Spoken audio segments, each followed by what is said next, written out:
প্রথম দফার ভোটে কোনো রিপোল নয়।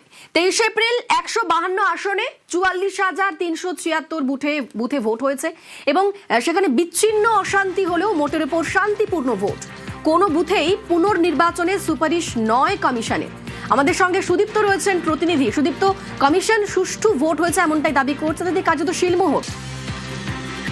একদমই তাই বলা চলে যে কমিশন বলছে যে একদম সুষ্ঠু ভোট হয়েছে এবং এইরকম ভাবে তারা শিলমোহর দিচ্ছেন। মূলত তুমি জানো যে ভোট দখল, ইভিএম নষ্ট, ভোটারদের ভয় দেখানো বা পোলিং অফিসারদের ভুল বা বড় ধরনের হিংসা ঘটলে পরে এই ধরনের রিপোল হয়ে থাকে। যদি তুমি দেখো যে 2011 থেকে 2024-এর যে নির্বাচন অর্থাৎ বিধানসভা লোকসভা মিলিয়ে, তাহলে কোথাও যে রিপোল হয়নি এমন ঘটনা নেই। কিন্তু 2026-এর যে 152টি আসন ইতিমধ্যে প্রথম দফার বিধানসভা নির্বাচন হয়ে গিয়েছে 16টি জেলায়, সেখানে একেবারে নির্বাচন কমিশনের পক্ষ থেকে বলে দেওয়া হলো যে কোনোভাবেই কোনো রিপোলিং এর প্রয়োজন নেই, একেবারে সুষ্ঠুভাবে সুন্দরভাবে ভোট গ্রহণ সম্পূর্ণ হয়েছে। প্রিয়াঙ্কা।